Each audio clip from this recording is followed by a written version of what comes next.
ಆಕಾಶವಾಣಿ ಹೊಸಪೇಟೆ.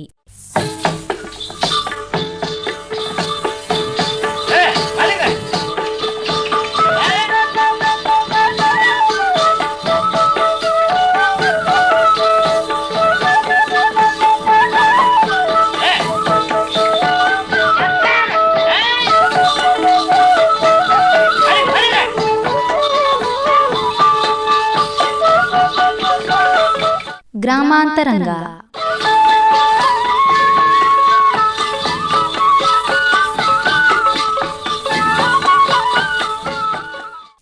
ಇಂದಿನ ಈ ಕಾರ್ಯಕ್ರಮದಲ್ಲಿ ಬದಲಾದ ವಾತಾವರಣದಲ್ಲಿ ಬೆಳೆಯ ಯೋಜನೆಯ ಕುರಿತು ಕೊಪ್ಪಳ ಜಿಲ್ಲೆ ಗಂಗಾವತಿಯ ಕೃಷಿ ವಿಜ್ಞಾನ ಕೇಂದ್ರದ ಕೃಷಿ ವಿಜ್ಞಾನ ವಿಭಾಗದ ಹಿರಿಯ ತಾಂತ್ರಿಕ ಅಧಿಕಾರಿಗಳಾದ ಡಾ ಜಿ ನಾರಪ್ಪ ಅವರೊಂದಿಗೆ ಸಂದರ್ಶನ ಕೇಳುವಿರಿ.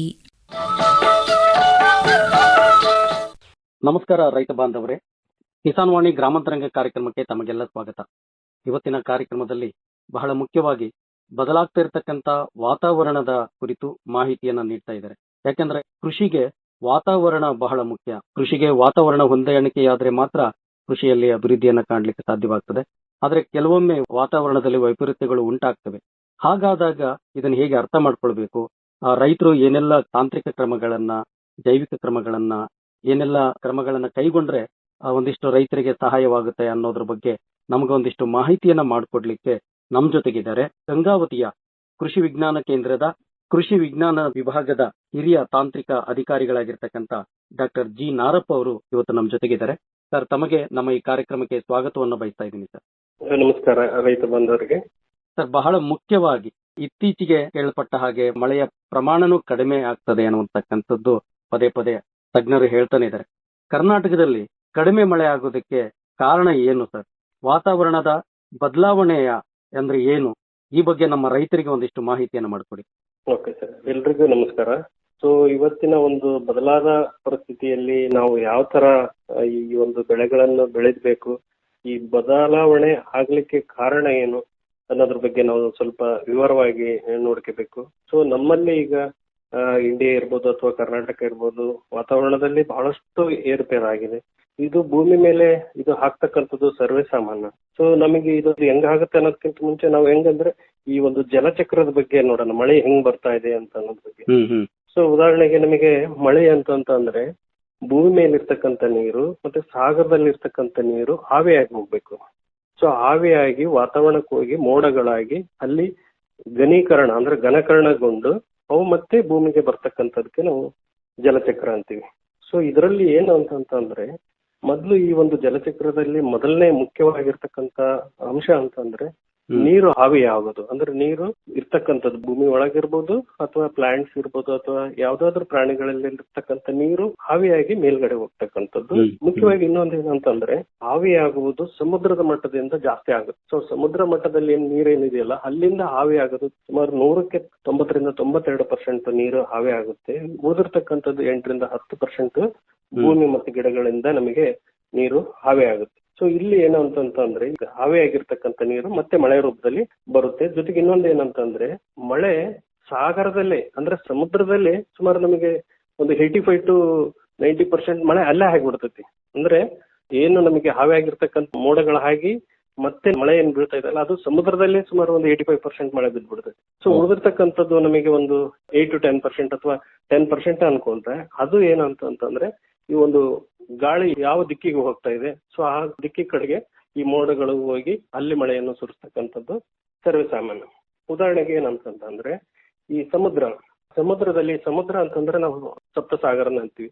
ಸೊ ಆ ಸಪ್ತ ಸಾಗರಗಳಲ್ಲಿ ಈ ಒಂದು ಪೆಸಿಫಿಕ್ ಮಹಾಸಾಗರ. ಸೊ ಈ ಮಹಾಸಾಗರದಲ್ಲಿ ಆಗಿರ್ತಕ್ಕಂಥ ಒಂದು ಬದಲಾವಣೆ ಅಂತಂದ್ರೆ ಉದಾಹರಣೆಗೆ ಟೆಂಪರೇಚರ್ ಜಾಸ್ತಿ ಆಗ್ಬೋದು, ಆಮೇಲೆ ಮಳೆಯಲ್ಲಿ ಹೆಚ್ಚು ಕಡಿಮೆ ಆಗ್ಬೋದು, ಹ್ಯುಮಿಡಿಟಿ ಕೂಡ ವೇರಿಯೇಷನ್ ಆಗ್ಬೋದು. ಈ ತರ ಬದಲಾವಣೆಗಳು ಇಡೀ ನಮ್ಮ ಜಗತ್ತಿನಾದ್ಯಂತ ಆಗ್ತಾ ಇದೆ. ಅದು ಏನಂತಂದ್ರೆ ಈ ಒಂದು ಪೆಸಿಫಿಕ್ ಮಹಾಸಾಗರದಲ್ಲಿ ಆಗ್ತಕ್ಕಂಥ ಬದಲಾವಣೆ ಅಂದ್ರೆ ಒತ್ತಡದಿಂದ.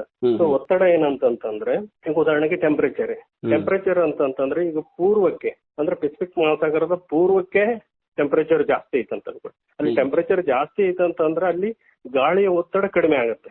ಸೊ ಗಾಳಿಯ ಒತ್ತಡ ಕಡಿಮೆ ಆಗಿ ಏನಾಗುತ್ತೆ ಅಂತಂದ್ರೆ ಪಶ್ಚಿಮದಲ್ಲಿ ಇರ್ತಕ್ಕಂತ ಗಾಳಿ ಅಂದ್ರೆ ಹೆಚ್ಚು ಕಾನ್ಸಂಟ್ರೇಷನ್ ನಿಂದ ಕಡಿಮೆ ಕಾನ್ಸಂಟ್ರೇಷನ್ ಕಡೆಗೆ ಗಾಳಿ ಬರೋದು ಸರ್ವೇ ಸಾಮಾನ್ಯ.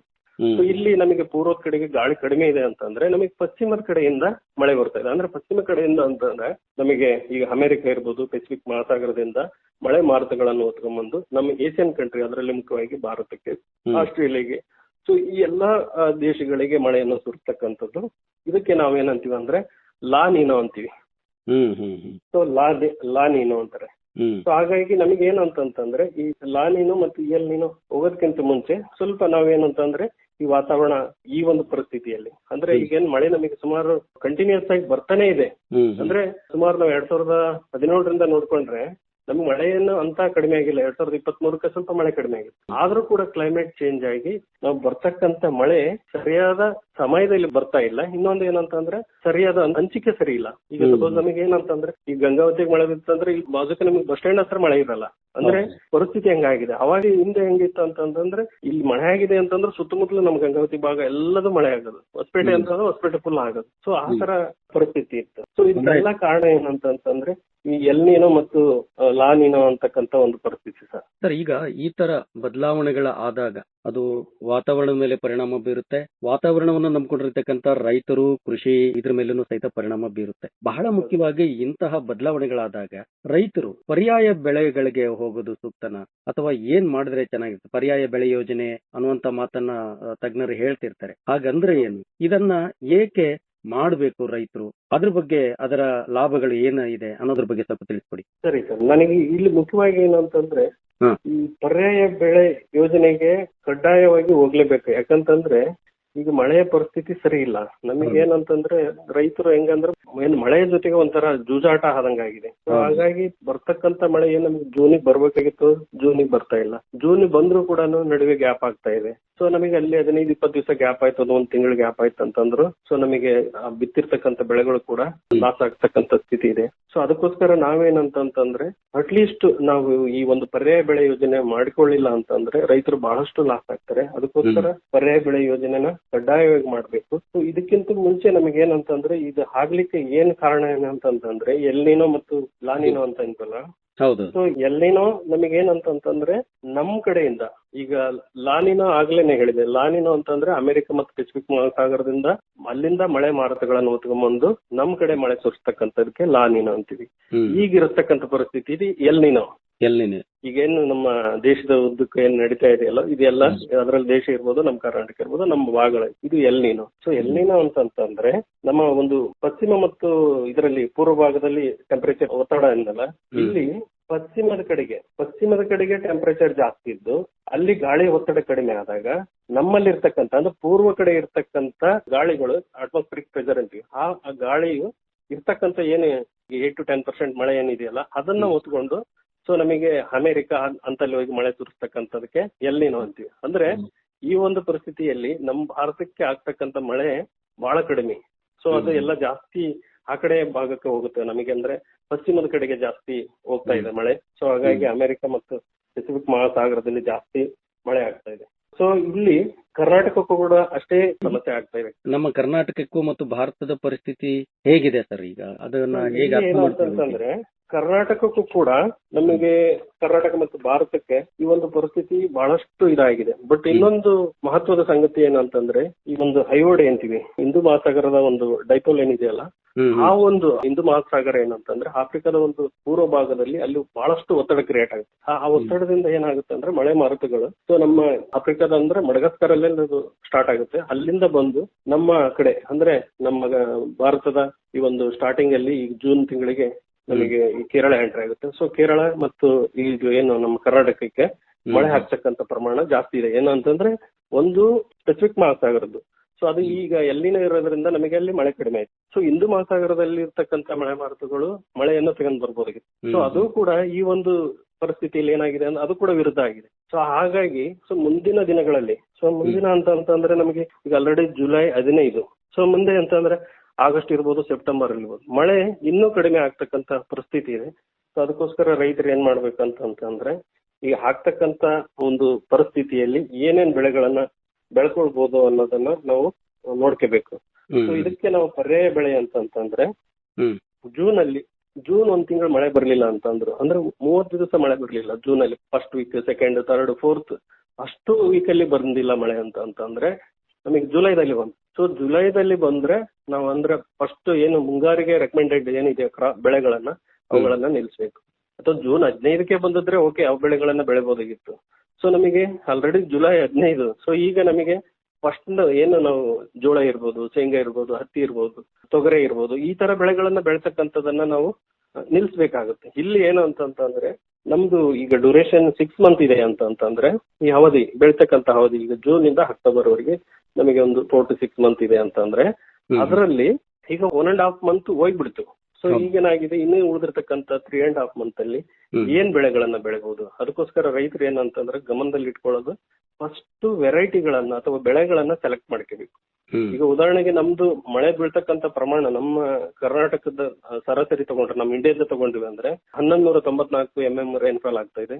ನಮ್ಮ ಈ ಒಂದು ನಾರ್ತ್ ಕರ್ನಾಟಕ ಈ ಕಡೆ ತಗೊಂಡ್ವಿ ಅಂತಂದ್ರೆ ಸರಾಸರಿ ನಮಗೆ 600 ಇಂದ 700 mm ಮಳೆ ಆಗ್ತಾ ಇದೆ. ಸೊ ಇಲ್ಲಿ ನಮಗೆ ಆಲ್ರೆಡಿ 150-200 mm ಮಳೆ ಹೋಯ್ತು, ಇನ್ನು 400 mm ಮಳೆ ನಮಗೆ ಬರ್ಬೋದು ಅಂತ ಒಂದು ಪ್ಲಾನ್ ಇಟ್ಕೊಂಡ್ರೆ ಆ ಒಂದು ಮಳೆಗೆ ಬರ್ತಕ್ಕಂಥ ಬೆಳೆಗಳು ಅಂದ್ರೆ ಕಡಿಮೆ ಅವಧಿ ಇರ್ತಕ್ಕಂಥ ತಳಿಗಳನ್ನ ಸೆಲೆಕ್ಟ್ ಮಾಡ್ಬೇಕು. ಉದಾಹರಣೆಗೆ ನಾವು ಇಲ್ಲಿ ತುಂಗಭದ್ರಾ ಅಚ್ಚುಕಟ್ಟು ಪ್ರದೇಶ ಭತ್ತ ಅಂತ ಅನ್ಕೊಳ್ಳಿ. ಭತ್ತ ಅದರಲ್ಲಿ BPT 5204 ತಗೊಂಡ್ರೆ ಅದು 155 ದಿವಸ ಇದೆ. ಅದನ್ನೇ ನಾವು ಮಧ್ಯಮ ಅವಧಿಯಲ್ಲಿ ನಮ್ಮ ಗಂಗಾವತಿ ಸೋನೆ ಇದೆ, ಅದು 135 ದಿವಸಕ್ಕೆ ಬರುತ್ತೆ.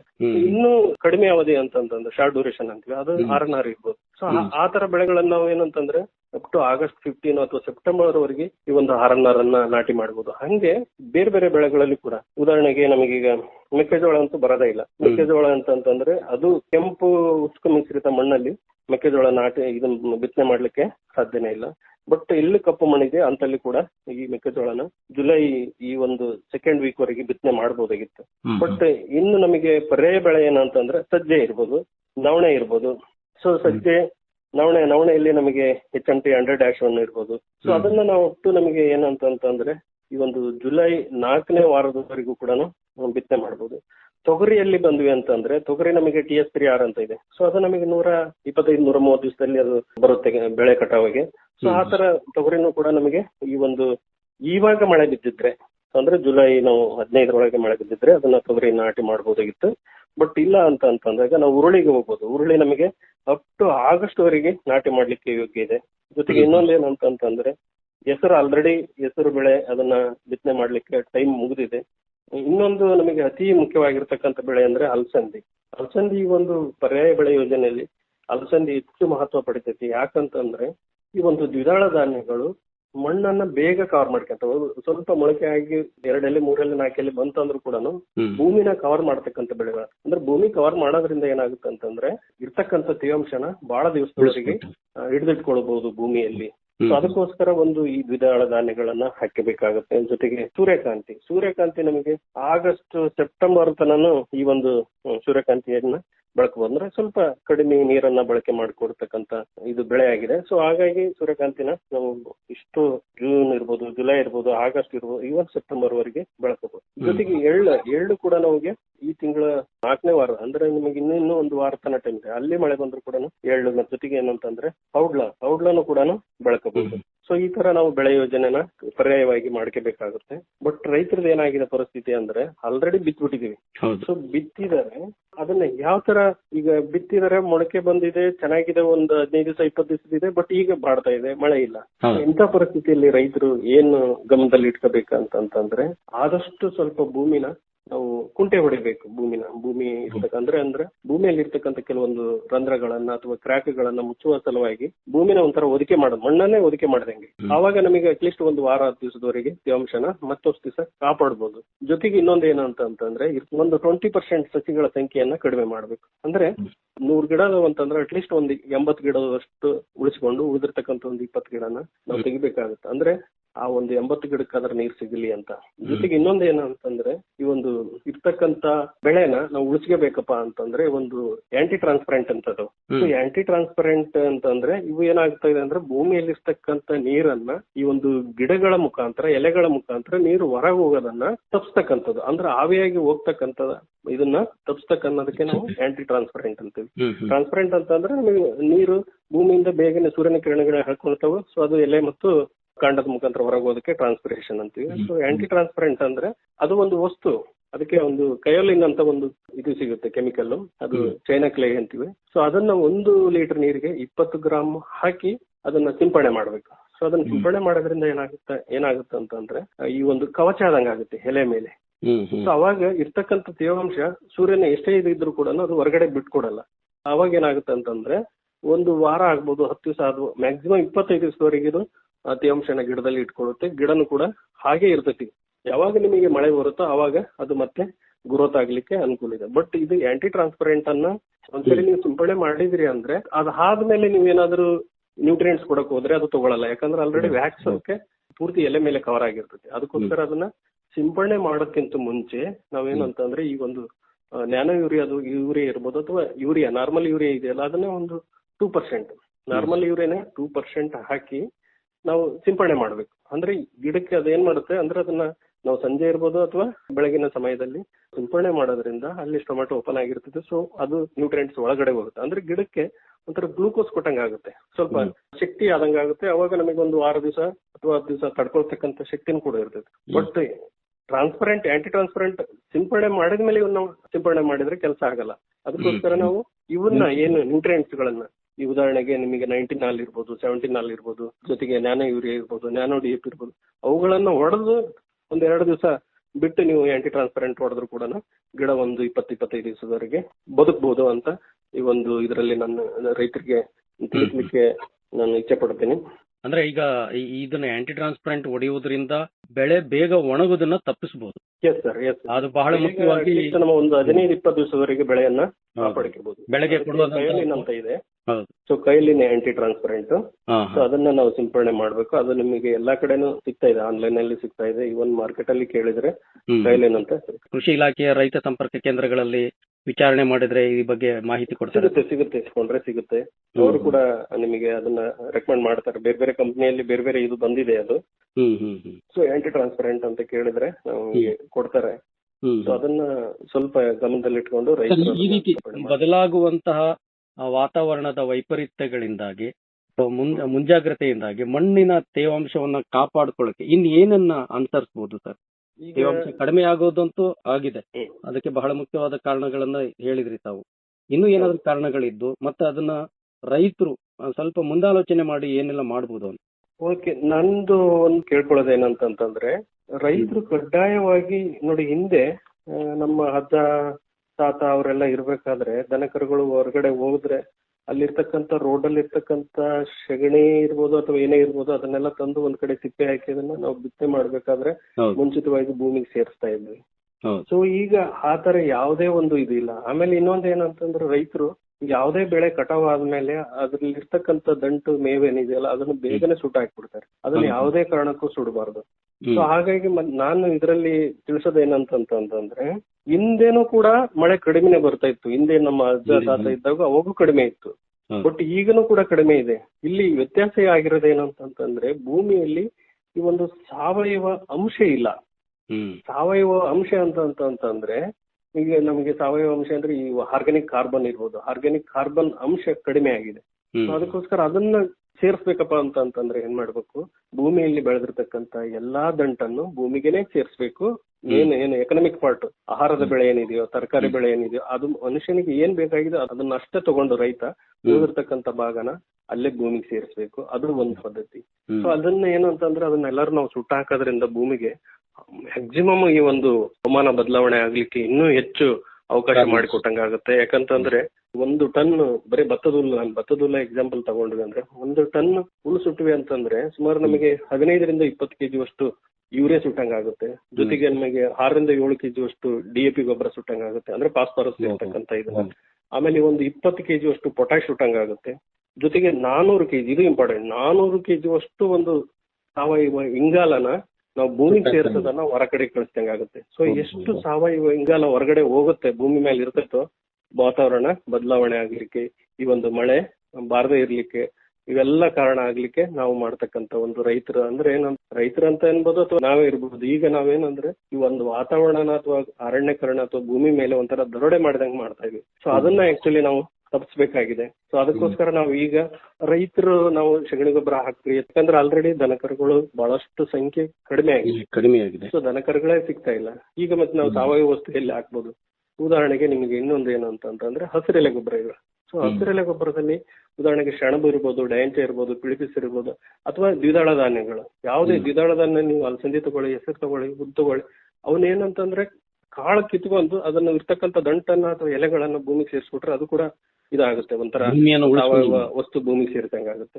ಈ ಡಯಾಂಚ ಮತ್ತೆ ಪಿಳಿಪಿಸಿರು ಮತ್ತೆ ಇವೇನಿದಾವಲ್ಲ ಸೆಣಬು, ಇವುಗಳನ್ನ ಬಿತ್ತನೆ ಮಾಡಿ ಒಂದು 50-55 ದಿವಸ ಅಂದ್ರೆ ಹೂ ಆಡೋದಕ್ಕಿಂತ ಮುಂಚೆ ಅದನ್ನ ನಾವು ಭೂಮಿಗೆ ಸೇರಿಸೋದ್ರಿಂದ ಈ ಸಾವಯವ ವಸ್ತು ಎಷ್ಟು ಅಂತಂದ್ರೆ ಉದಾಹರಣೆಗೆ 1 ಎಕರೆಗೆ 7-8 ಟನ್ ಅಷ್ಟು ಬಯೋಮಾಸ್ ಅನ್ನ ನಾವು ಭೂಮಿಗೆ ಸೇರಿಸಂಗಾಗುತ್ತೆ. ಅವಾಗ ಸಾವಯವ ಇಂಗಾಲ ಭೂಮಿಯಲ್ಲಿ ಜಾಸ್ತಿ ಇರ್ಬೇಕು. ಯಾಕಂದ್ರೆ ಹಿಂದೆ ನಮಗೆ ಸಾವಯವ ಇಂಗಾಲ ನಮ್ಮ ಅಜ್ಜ ತಾತನ ಕಾಲಕ್ಕೆ ಸುಮಾರು ಭೂಮಿಯಲ್ಲಿ 0.75% ಅಷ್ಟಿತ್ತು. ಸೊ ಈಗ ಅದು ಎಷ್ಟಾಗಿದೆ ಅಂತಂದ್ರೆ 0.33%ಗೆ ಕಡಿಮೆ ಆಗಿದೆ. ಅಂದ್ರೆ ಸಾವಯವ ಇಂಗಾಲ ಭೂಮಿಯಲ್ಲಿ ಜಾಸ್ತಿ ಇದ್ರೆ ಸೊ ನಮಗೆ ಒಂಥರ ಭೂಮಿಗೆ ಒಂಥರ ಬಂಗಾರದ ಬೆಲೆ ಬಂದಂಗೆ. ಅಂದ್ರೆ ಭೂಮಿಯ ಒಂದು ಗುಣಧರ್ಮ ಚೇಂಜ್ ಆಗುತ್ತೆ, ಭೂಮಿಯ ಒಂದು ಫಲವತ್ತತೆ ಜಾಸ್ತಿ ಆಗುತ್ತೆ, ಭೂಮಿಯಲ್ಲಿ ಸೂಕ್ಷ್ಮಾಣುಜೀವಿಗಳ ಸಂಖ್ಯೆಗಳು ಕೂಡ ಜಾಸ್ತಿ ಆಗ್ತಾ ಇದ್ವು. ಆಮೇಲೆ ನ್ಯೂಟ್ರಿಯೆಂಟ್ ಮೊಬಿಲಿಟಿ ಅಂದ್ರೆ ಪೋಷಕಾಂಶಗಳ ಒಂದು ಮೂವ್ಮೆಂಟ್ ಕೂಡ ಚೆನ್ನಾಗಾಗುತ್ತೆ. ಸೊ ಅದಕ್ಕೋಸ್ಕರ ಹೆಚ್ಚು ಒಂದು ಸಾವಯವ ಅಂಶನ ನಾವು ಭೂಮಿಗೆ ಸೇರ್ಸೋದ್ರಿಂದ ಬಿದ್ದಿರ್ತಕ್ಕಂಥ ನೀರನ್ನ ಆ ಸಾವಯವ ಅಂಶ ಹಿಡಿದಿಟ್ಕೊಳ್ತೈತಿ. ಸೊ ಹಿಡಿದಿಟ್ಕೊಂಡು ಯಾವಾಗ ನಮಗೆ ಮಳೆ ಇಲ್ಲ, ಡ್ರೈ ಆಗ್ತಾ ಇದೆ ಅಂತ ಪರಿಸ್ಥಿತಿಯಲ್ಲಿ ಆ ತೇವಾಂಶನ ಗಿಡಕ್ಕೆ ವಾಪಸ್ ಕೊಡುತ್ತೆ. ಸೊ ಈ ತರ ಪರಿಸ್ಥಿತಿ ಈಗಿಲ್ಲ, ಯಾಕಂದ್ರೆ ಸಾವಯವ ಅಂಶನೇ ಇಲ್ಲ. ಸೊ ಹಾಗಾಗಿ ಭೂಮಿ ಒಂಥರ ಡ್ರೈ ಆಗ್ತಾ ಇದೆ, ಗಿಡಗಳು ಬೇಗನೆ ಒಣಗಿ ಹೋಗ್ತಾ ಇದ್ವು. ಸೊ ಹಿಂದೆ ರೈತರೇನು ಅವಾಗ ಮಳೆ ಬರ್ತಾ ಇರ್ಲಿಲ್ಲ, ಆದ್ರೂ ಕೂಡ ಇರ್ತಕ್ಕಂಥ ಸಾವಯವ ಅಂಶ ಗಿಡಕ್ಕೆ ಸಿಗೋದ್ರಿಂದ ಗಿಡ ಅವರಿಗೆ ಯಾವುದೇ ತರ ತೊಂದರೆ ಆಗಿ ಬಾಡ್ತಾ ಇರ್ಲಿಲ್ಲ, ಎಲ್ಲಿ ಇಳುವರಿ ಕಡಿಮೆ ಆಗ್ತಾ ಇರಲಿಲ್ಲ. ಬಿಕಾಸ್ ಆಫ್ ಏನಂತಂದ್ರೆ ಸಾವಯವ ವಸ್ತು ಭೂಮಿಗೆ ಹಾಕೋದ್ರಿಂದಲೇ ಒಂದು ತೇವಾಂಶನ ಬಹಳ ದಿವಸದವರೆಗೆ ಹಿಡಿದಿಟ್ಕೊಳ್ಬಹುದು ಅಂತ ನಾನು ರೈತರಿಗೆ ತಿಳಿಸ್ತಾ ಇದ್ದೀನಿ. ಅದಕ್ಕೋಸ್ಕರ ರೈತರು ಏನಂತಂದ್ರೆ ಯಾವುದೇ ಬೆಳೆ ಜೊತೆ ಸ್ವಲ್ಪ ಇಂಟರ್ ಕ್ರಾಪಿಂಗ್ ಮಾಡಿ ಅದ್ರ ನಡುವೆ ಈ ಒಂದು ಹಸಿರೆಲೆ ಗೊಬ್ಬರಗಳನ್ನ ಹಾಕಿ ಅಲ್ಲೇ ಮಗ್ಗೊಡೋದು ಭೂಮಿಗೆ ಸೇರಿಸೋದ್ರಿಂದ ಕೂಡ ಈ ಒಂದು ಸಾವಯವ ಅಂಶ ಭೂಮಿಗೆ ಹ್ಯಾಡ್ ಆಗುತ್ತೆ. ಸರ್, ಇನ್ನೊಂದು ಕೃಷಿಯಲ್ಲಿ ಬಯೋಚಾರ್ ಸಿಸ್ಟಮ್ ಮಾಡಬಹುದು ಅಂತ ಹೇಳ್ತಾ ಇರ್ತಾರೆ. ಅದು ಹಾಗಂದ್ರೆ ಏನು? ರೈತರು ಇದನ್ನ ಹೇಗೆ ಅನುಸರಿಸಬೇಕಾಗುತ್ತೆ ಅಂತ? ಬಯೋಚಾರ್ ಅಂದ್ರೆ ಏನು? ಸೊ ಇಲ್ಲಿ ನಮಗೆ ಬಯೋಚಾರ್ ಅಂತಕ್ಕಂಥದ್ದು ಇದು ಇದು ಸೊ ಹಿಂದೆಲ್ಲ ನಾವು ನೋಡ್ತಾ ಇದ್ವಿ, ಮರ ಇವನ್ನೆಲ್ಲ ಈಗ ಯಾವುದೇ ದೇವಸ್ಥಾನ ಇದ್ದಾಗ ಕಾರ್ತಿಕವೆಲ್ಲ ಇದ್ದಾಗ ಇದನ್ನೆಲ್ಲ ಸುಟ್ಟು ಇದ್ಲು ತೆಗಿತಾ ಇದ್ರು. ಸೊ ಅದೇ ಇದ್ಲಿನೇ ಬಯೋಚಾರ್. ಸೊ ಇಲ್ಲಿ ಏನಾಗ್ತಾ ಇದೆ ಅಂತಂದ್ರೆ ಬಯೋಚಾರ್ ಅಂತಂದ್ರೆ ನಾವು ಬೆಳೆದಿರ್ತಕ್ಕಂಥ ಬೆಳೆಯನ್ನ ಅದರಲ್ಲಿ ನಾವೇನು ಕಟಾವು ಮಾಡ್ಕೊಂಡ್ಮೇಲೆ ಅಂದ್ರೆ ನಮ್ಮ ಮುಖ್ಯ ಎಕನಾಮಿಕ್ ಪಾರ್ಟ್ ಅನ್ನ ಕಟಾವು ಆದ್ಮೇಲೆ ಉಳಿದಿರ್ತಕ್ಕಂಥ ದಂಟನ್ನ ಸುಡ್ತಾ ಇರ್ತಾರೆ. ಸೊ ಅದನ್ನ ಸುಡೋ ಬದ್ಲಿ ನಾನು ಏನು ಹೇಳ್ತಾ ಇದ್ದೇನೆ ರೈತರಿಗೆ ಅಂತಂದ್ರೆ ಅದನ್ನ ಪಾರ್ಷಿಯಲ್ ಹೀಟಿಂಗ್ ಅಂತಾರೆ. ಅಂದ್ರೆ ಅರ್ಧಂಬರ್ಧ ಸುಡ್ಬೇಕು.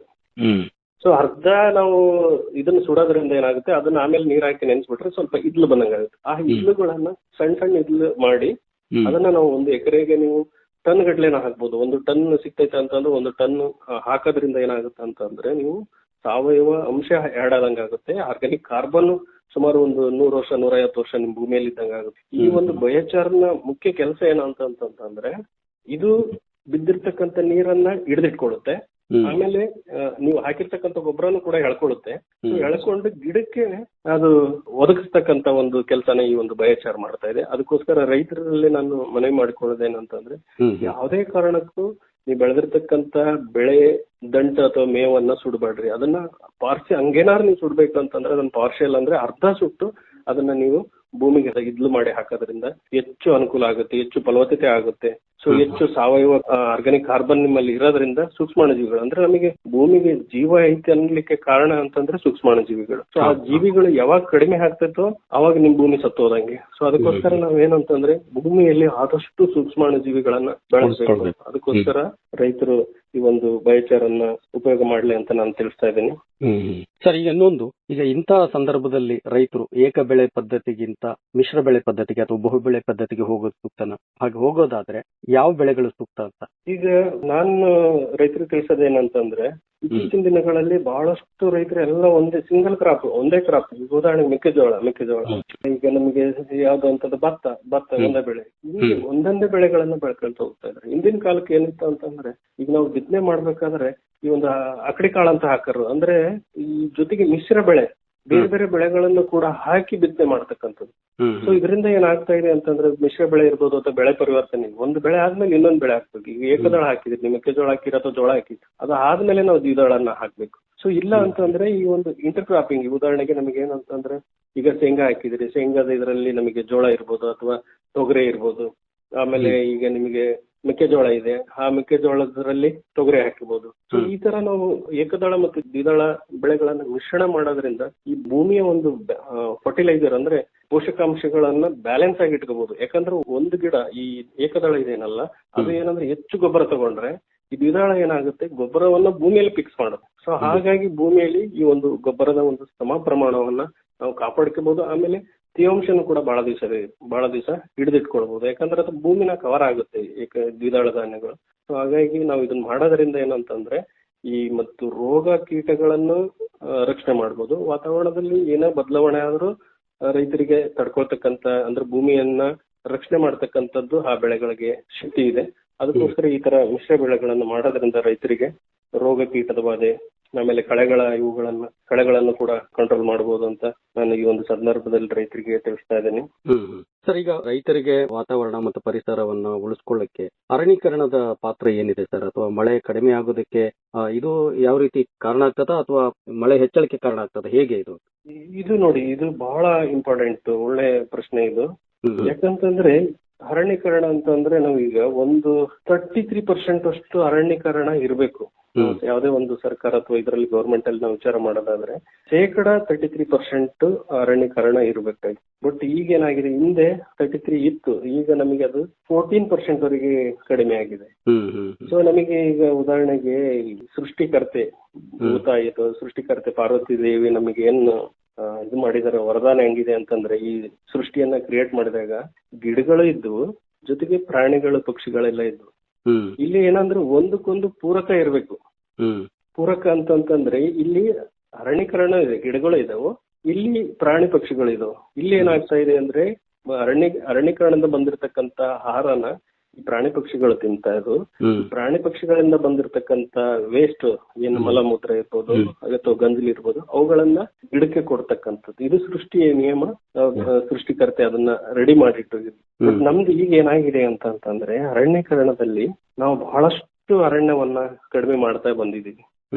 ಸೊ ಈಗ ಕಡಿಮೆ ಅಂತಂದ್ರೆ 14%, 33 14% ಇಲ್ಲಿ. ಹಾಗಾಗಿ ನಮಗೆ ಮಳೆ ಸರಿಯಾದ ಸಮಯಕ್ಕೆ ಬರ್ತಾ ಇಲ್ಲ. ಆಮೇಲೆ ಹಂಚಿಕೆನೂ ಕೂಡ ಸರಿ ಇಲ್ಲ. ಈಗ ಹೇಳಿದ್ನಲ್ಲ, ನಮ್ಮ ಕೃಷಿ ವಿಜ್ಞಾನ ಕೇಂದ್ರದಲ್ಲಿ ಬಂತಂದ್ರೆ ಆ ಕಡೆಗೆ 100 ಮೀಟರ್ 200 ಮೀಟರ್ದಲ್ಲಿ ಮಳೆ ಇರಲ್ಲ. ಸೊ ಈಗ ಹಂಚಿಕೆ ಪ್ರಮಾಣನೂ ಕೂಡ ಸಮ ಇಲ್ಲ ಅನ್ನೋದಕ್ಕೆ ಕಾರಣ ಏನಂತಂದ್ರೆ ಈ ಒಂದು ಅರಣ್ಯೀಕರಣ ಅಂದ್ರೆ ಸಸಿಗಳ ಸಂಖ್ಯೆ ಕಡಿಮೆ ಆಗಿದೆ. ಸೊ ಇವುಗಳನ್ನ ನಾವು ಸಸಿಗಳನ್ನ ಈಗೇನಂತಂದ್ರ ಅರಣ್ಯೀಕರಣಕ್ಕೆ ಜಾಗ ಇಲ್ಲ. ಯಾಕಂದ್ರೆ ಸರ್ಕಾರ ಬಹಳಷ್ಟು ಈ ಒಂದು ಗೌರ್ಮೆಂಟ್ ಲ್ಯಾಂಡ್ ಗನ್ನ ಬೇರೆ ಬೇರೆ ಇವಕ್ಕೆಲ್ಲ ಯೂಸ್ ಮಾಡ್ಕೊಂಡಿದ್ದಾರೆ. ಹಾಗಾಗಿ ನಮಗೆ ಅರಣ್ಯೀಕರಣ ಮಾಡ್ಬೇಕಪ್ಪ ಅಂತಂದ್ರೆ ರೈತರೇ ನಾವೇ ಮುಂದೆ ಹೋಗ್ಬೇಕು. ಹೆಂಗೆ ಅಂತಂದ್ರೆ ನಮ್ಮ ಬದುಗಳಲ್ಲಿ ಅಲ್ಲಷ್ಟು ಒಂದು 8ರಿಂದ 10 ಮರಗಳನ್ನ, ಯಾವ್ದಾದ್ರು ಮರಗಳನ್ನ ಹಾಕೊಂಡ್ರಿ ನಾವೇನಂತಂದ್ರೆ ಒಂದು ದನಕರುಗಳ ಹೈನುಗಾರಿಕೆ, ಆ ಮರಕ್ಕೆ ಅಟ್ಲೀಸ್ಟ್ ಕಟ್ಟಾಗಿರೋ ಸುತ್ತ ನಾವು ಬದುಗಳಲ್ಲೇ ಮೇಯ್ದು ಈ ಒಂದು ಹೈನುಗಾರಿಕೆ ಒಂದು ಕೆಲಸವನ್ನು ಮಾಡಬಹುದಾಗಿತ್ತು. ಬಟ್ ಈಗ ಏನಾಗ್ತಾ ಇದೆ ಅಂತಂದ್ರೆ ರೈತರು ಬರೀ ಮಾನೋಕ್ರಾಪಿಗೆ ಹೋಗಿ ಈ ಎಲ್ಲಾ ಅಂದ್ರೆ ಬದುಗಳಲ್ಲಿ ಇರ್ತಕ್ಕಂತ ಮರಗಳನ್ನ ಕಟ್ ಮಾಡಿದ್ದಾರೆ. ನಾನು ರೈತರಿಗೆ ಹೇಳೋದೇನಂತಂದ್ರೆ ಆದಷ್ಟು ಸ್ವಲ್ಪ ಮರಗಳನ್ನ ನಿಮ್ಮ ಬದುಗಳಲ್ಲಿ ಅಥವಾ ಎಲ್ಲಿ ಜಾಗ ಖಾಲಿ ಇದೆ ಅಲ್ಲಿ ಮರಗಳನ್ನ ನೀವು ಹಾಕೋದ್ರಿಂದ ಈ ಮಳೆ ಮೋಡಗಳನ್ನ ತಡಿತಕ್ಕಂತ ಶಕ್ತಿ ಇದೆ. ಸೊ ಮಳೆಗಳನ್ನ ಆಕರ್ಷಣೆ ಮಾಡ್ತಾವೆ ಗಿಡಗಳು. ಆಮೇಲೆ ಈ ಒಂದು ಕಾರ್ಬನ್ ಅನ್ನ ಎಳ್ಕೊಳ್ತಾವೆ. ಕಾರ್ಬನ್ ಎಳ್ಕೊಂಡು ಭೂಮಿಯಲ್ಲಿ ಸೇರಿಸ್ತಾ ಇರೋದ್ರಿಂದ ಈ ಒಂದು ವಾತಾವರಣನ ಬ್ಯಾಲೆನ್ಸ್ ಆಗಿ ಇಟ್ಕೋಬಹುದು ಅಂತ ಒಂದು ಇದರಲ್ಲಿ ತಿಳಿಸ್ತಾ ಇದ್ದೇನೆ. ಸರ್, ಕೊನೆಯದಾಗಿ ಎಲ್ ನಿನೋ ಪರಿಣಾಮದಿಂದಾಗಿ ಕೆಲವರು ತಜ್ಞರು ಮತ್ತೆ ಕೆಲವರು ಹಿರಿಯರು ಹೇಳ್ತಾರೆ ಈ ಬರಗಾಲ ಮುಂದುವರಿಬಹುದು, ದೀರ್ಘಕಾಲದವರೆಗೂ ಸಹಿತ ಬರಗಾಲ ಕಾಡಬಹುದು ಅನ್ನುವಂತ ಮಾತನ್ನು ಹೇಳ್ತಾ ಇದ್ದಾರೆ. ರೈತರಿಗೆ ಈ ಸಂದರ್ಭದಲ್ಲಿ ನೀವು ಯಾವ ಕಿವಿ ಮಾತನ್ನು ಹೇಳಲಿಕ್ಕೆ ಇಷ್ಟಪಡ್ತಾ ಇದ್ರು ಒಬ್ಬ ತಜ್ಞರಾಗಿ? ಸೊ ನನಗೆ ಇದ್ದಂಗೆ ಈ ಒಂದು ಎಲ್ ನಿನೋ ಮತ್ತು ಲಾನಿನೋ ಅಂತಂದ್ರೆ ನಮಗೆ ಒಳ್ಳೆ ಮಳೆ ಬರ್ತಕ್ಕಂತ ಇದೆ. ಬಟ್ ಈಗ ನಡೀತಕ್ಕಂಥದ್ದು ಎಲ್ ನಿನೋ ಇದು ಕಂಟಿನ್ಯೂ ಆಗ್ತಾ ಇದೆ. ಯಾಕಂತಂದ್ರೆ ಸಾಗರದಲ್ಲಿ ಏನು ವ್ಯತ್ಯಾಸಗಳು ಹೆಚ್ಚು ಕಡಿಮೆ ಆಯ್ತು ಅಂತಂದ್ರೂ ಕೂಡ ಈ ಒಂದು ಪೂರ್ವಕ್ಕೆ ಏನಾದ್ರೂ ನಮಗೆ ಕಡಿಮೆ ಏನು ಟೆಂಪರೇಚರ್ ಜಾಸ್ತಿ ಇದ್ದು ನಮ್ಮ ಪೆಸಿಫಿಕ್ ಮಹಾಸಾಗರದಲ್ಲಿ ಅಲ್ಲಿರ್ತಕ್ಕಂತ ಮಳೆ ಮಾರುತಗಳನ್ನು ಓದ್ಕೊಂಡು ನಮಗೆ ಆ ಕಡೆ ಹೋಗ್ಬಿಟ್ರೆ ಅಂತಂದ್ರೆ ನಮಗೆ ಈ ಎಲ್ಲಿನ ಎಫೆಕ್ಟ್ ಕಂಟಿನ್ಯೂಸ್ ಆಗಿ ಇನ್ನೂ ಬಹಳ ದಿವಸದವರೆಗೆ ಇರ್ತೈತಿ. ಅದಕ್ಕೋಸ್ಕರ ನಾನೇನಂತಂದ್ರೆ ರೈತರಿಗೆ ಕಡ್ಡಾಯವಾಗಿ ಸ್ವಲ್ಪ ಈ ಒಂದು ಸಾವಯವ ವಸ್ತುವನ್ನ ಭೂಮಿಗೆ ಸೇರಿಸಿ, ಅಂದ್ರೆ ಹಸಿರೆಲೆ ಗೊಬ್ಬರಗಳನ್ನ ಭೂಮಿಗೆ ಆಡ್ ಮಾಡಿ, ಬಯೋಚಾರಗಳನ್ನ ಸ್ವಲ್ಪ ಹಾಕೋದ್ರಿಂದ ತೇವಾಂಶನ ಹಿಡಿದಿಟ್ಕೋಬಹುದು. ಆಮೇಲೆ ಗಿಡ ಮರಗಳನ್ನ ಹಾಕಬೇಕು. ಸೊ ಗಿಡ ಮರಗಳನ್ನ ಹಾಕೋದ್ರಿಂದನೂ ಕೂಡ ನಾವು ತೇವಾಂಶನ ಅವನ್ನೆಲ್ಲ ಕಾಪಾಡ್ಕೋಬಹುದು. ಸೊ ಇಲ್ಲಿ ಏನು ಅಂತಂದ್ರೆ ನಮಗೆ ಅವು ಇರೋದ್ರಿಂದ ನಮಗೆ 1 ತಿಂಗಳು ಮಳೆ ಗ್ಯಾಪ್ ಆಯ್ತು ಅಂತಂದ್ರು ಕೂಡ ತಡ್ಕೊಳ್ತಕ್ಕಂತ ಶಕ್ತಿ ಈ ಭೂಮಿ ಗಿಡಗಳಿಗೆ ಸಪ್ಲೈ ಮಾಡ್ತಾ ಇರ್ತೈತಿ. ಅದಕ್ಕೋಸ್ಕರ ನಾವೇನಂತಂದ್ರೆ ಸ್ವಲ್ಪ ಎಲ್ಲಾ ರೈತರು ಈ ಒಂದು ಮುಂಜಾಗ್ರತಾ ಕ್ರಮಗಳನ್ನ ಕೈಗೊಳ್ಳಿಲ್ಲ ಅಂದ್ರೆ, ಜೊತೆಗೆ ಇನ್ನೊಂದೇನಂತಂದ್ರೆ ಬಿದ್ದಿರ್ತಕ್ಕಂತ ನೀರು ರೈತರು ತಮ್ಮ ಜಮೀನಲ್ಲಿ ಹಿಡಿದಿಟ್ಕೋಬೇಕು. ಹಿಂದೆ ಮಳೆ ಬಂತಂದ್ರೆ ಛತ್ರಿ ಹಿಡಿಬೇಕಾಗಿತ್ತು, ಈಗ ಮಳೆ ಬಂತಂದ್ರೆ ಛತ್ರಿ ಉಲ್ಟಾ ಹಿಡಿಬೇಕಾಗಿದೆ. ಆ ಒಂದು ಪರಿಸ್ಥಿತಿ ನಾವು ತಂದ್ಕೊಂಡಿದೀವಿ. ಅದಕ್ಕೋಸ್ಕರ ನಮ್ಮಲ್ಲಿ ಬಿದ್ದಿರ್ತಕ್ಕಂತ ನೀರ್ ಇರ್ಬೋದು ಅಥವಾ ಏನು ನಮ್ಮಲ್ಲಿ ಇರ್ತಕ್ಕಂತ ಮಣ್ಣನ್ನ ಹೊರಗಡೆ ಬಿಡಬಾರ್ದು. ಸೊ ಅದನ್ನ ಅಲ್ಲೇ ಹಿಂಗ್ ಬೇಕಪ್ಪ ಅಂದ್ರೆ ಅಲ್ಲೆಲ್ಲ ಸಣ್ಣ ಸಣ್ಣ ಗುಂಡಿಗಳನ್ನ ಬದುಗಳನ್ನ ಮಾಡ್ಕೊಳ್ಳಿ.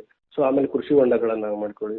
ಸೊ ಆ ಕೃಷಿ ಹೊಂಡಗಳನ್ನ ಮಾಡ್ಕೊಂಡು ಅಲ್ಲಿ ನಾವು ಆ ಕೃಷಿ ಹೊಂಡದಲ್ಲಿ ನೀರನ್ನ ಶೇಖರಣೆ ಆಯ್ತು ಅಂತಂದ್ರೆ ಅಲ್ಲಿ ನಾವು ಮೀನುಗಾರಿಕೆನೂ ಮಾಡ್ಬೋದು. ಜೊತೆಗೆ ಏನಂತಂದ್ರೆ ಇರ್ತಕ್ಕಂಥ ನೀರನ್ನ ಯಾವಾಗ ಸಂದಿಗ್ಧ ಪರಿಸ್ಥಿತಿ ಅಂದ್ರೆ ಗಿಡಕ್ಕೆ ನೀರ್ ಬೇಕೇ ಬೇಕು ಅಂದಾಗ ನಾವು ಈ ಒಂದು ಸ್ಪ್ರಿಂಕ್ಲರ್ ಅಥವಾ ಡ್ರಿಪ್ ಗಳನ್ನ ಹಚ್ಚಿ ನೀರನ್ನ ಒಂದು ಸರಿ ಅಥವಾ 2 ಟೈಮ್ ಕೊಡೋದ್ರಿಂದ ನಾವು ಈ ಒಂದು ಇಳುವರಿ ಕಡಿಮೆ ಆಗೋದನ್ನ ತಪ್ಪಿಸಬಹುದು ಅಂತ ಈ ಒಂದು ಸಂದರ್ಭದಲ್ಲಿ ರೈತರಿಗೆ ಹೇಳ್ತಾ ಇದ್ದೀನಿ.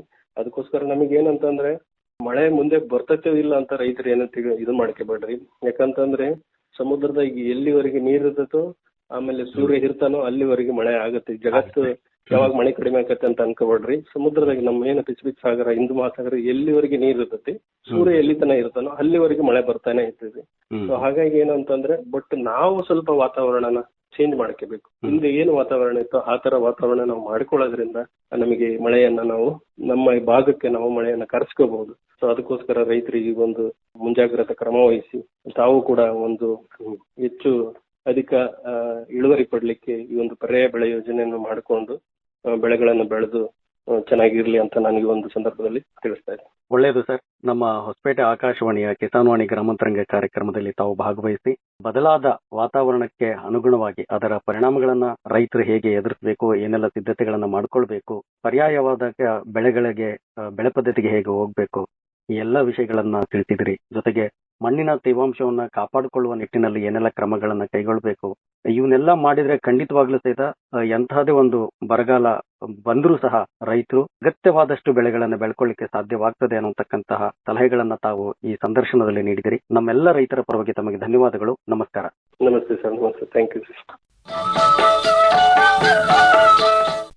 ಇದುವರೆಗೆ ಬದಲಾದ ವಾತಾವರಣದಲ್ಲಿ ಬೆಳೆ ಯೋಜನೆ ಕುರಿತು ಕೊಪ್ಪಳ ಜಿಲ್ಲೆ ಗಂಗಾವತಿಯ ಕೃಷಿ ವಿಜ್ಞಾನ ಕೇಂದ್ರದ ಕೃಷಿ ವಿಜ್ಞಾನ ವಿಭಾಗದ ಹಿರಿಯ ತಾಂತ್ರಿಕ ಅಧಿಕಾರಿಗಳಾದ ಡಾಕ್ಟರ್ ಜಿ ನಾರಪ್ಪ ಅವರೊಂದಿಗೆ ಸಂದರ್ಶನ ಕೇಳಿದಿರಿ.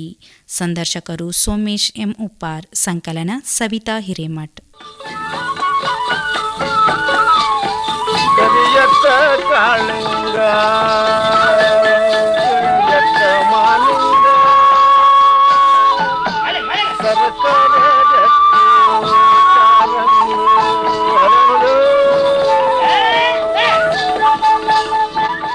ಗ್ರಾಮಾಂತರಂಗ ಪ್ರಸಾರವಾಯಿತು.